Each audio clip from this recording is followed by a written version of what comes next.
Ever feel like feeding your family is a full-time job, except without the paycheck?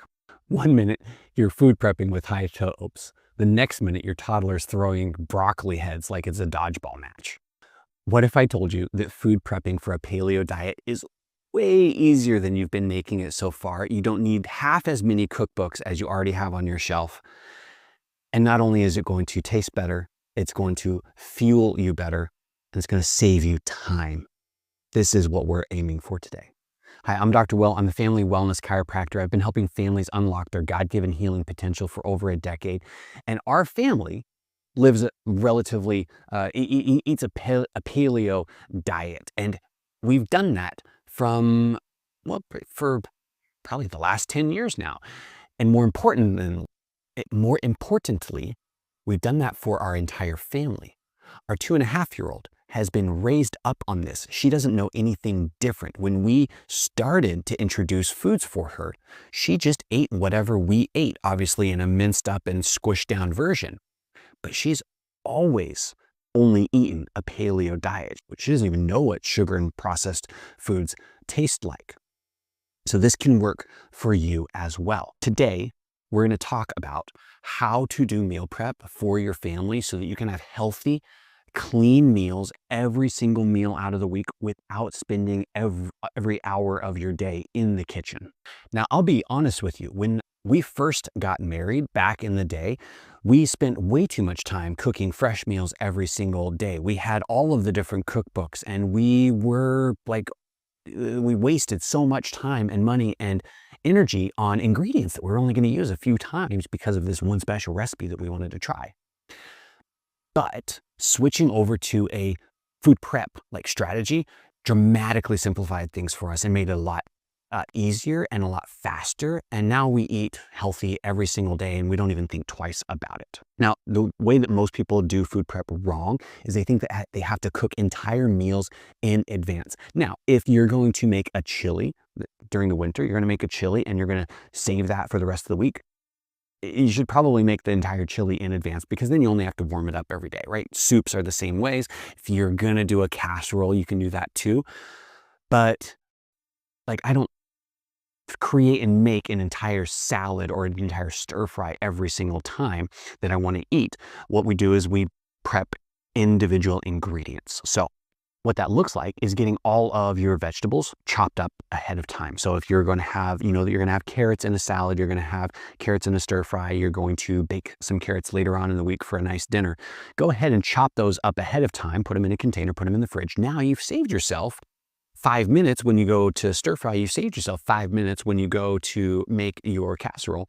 The breaking down of the vegetable is already done. Same thing is true with your proteins, especially if you are on a grab and go situation like myself. All I've got to do, so we pre-cook all of our chicken breasts, we pre-cook all of our ground beef, whatever it is for our lunches and our dinners during the weekdays in particular. So all I have to do is grab a container of shredded chicken out of the fridge, a container that has some salad mix in it, and boom, I've got a healthy lunch to take with me to work because I don't have, 2 hours at work in order to cook myself a meal, 5 minutes in the air fryer, and I've got a delicious chicken salad. Now you say, but Dr. Will, what about my kids? They only eat chicken nuggets and mac and cheese. Get them involved in the process. Get your toddler a stool. Please do not give your toddler a knife, but get your toddler a stool and a mixing bowl and a spoon and let them play with you in the kitchen as you're, cutting a cucumber. Let them taste it. See what it tastes like. Our little girl loves cucumbers when we're prepping. She eats half of the cucumber before we're able to get it into the container. Same thing with your carrots. Same thing with your broccoli.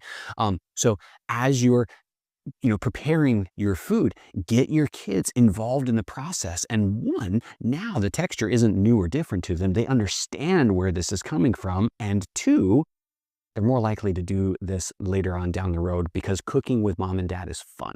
In fact, there's studies that show kids who engage with the meal prep process are 80% more likely to eat and favor healthier foods. What if you could totally transform your child's life just by getting them involved? Think of it like this. If they can build a Lego tower, they can build a salad bowl. Now, again, we talked about earlier, what about the time component, right? It takes an hour in the kitchen just to create this, masterpiece chicken, dinner. Well, again, if we do a little bit of prep ahead of time, we do all of our vegetables at once, we do some of our proteins all at once. Now it's only grabbing components out of the refrigerator, throwing those together in whatever way that you want, whether that's all into a salad or you're throwing them into a pan to stir fry and warm them back up again. Once things are broken down or pre-cooked, now it's just a matter of mixing them together and warming them up on a daily basis. And now you've got multiple combinations. You're not only leaning on just the one meal of leftovers you had from Monday night. Now I've got chicken and I can use that chicken in a stir fry, and I can use that chicken on top of a salad, and I can use that chicken on a sandwich. So I can use it a few different, or in a wrap. So I can use that a few different ways, and I'm not pigeonholed into just the one thing that it was, prepared originally for. So the takeaway is, keep food prep simple. Batch cook things like proteins and things like starchy vegetables that take longer to cook. Like if you're gonna do sweet potatoes, like go ahead and cook those ahead of time, because those take forever to get done in the oven. So batch cook your proteins and starch your longer cooking vegetables, and the rest of them, just prep them. Have an onion cut up so that you can sprinkle it into all your different meals. Have your carrots pre-sliced. Have your cucumbers cut up. Have your different food components prepped ahead of time, so that every time you want a healthy meal, especially on a weeknight, all it is putting the components together and calling it good and enjoying it. Now I want your feedback. What do you think the hardest part of food prep is? Was there something I didn't address today? Leave a comment below, and maybe that's the next thing that I'll make a video on.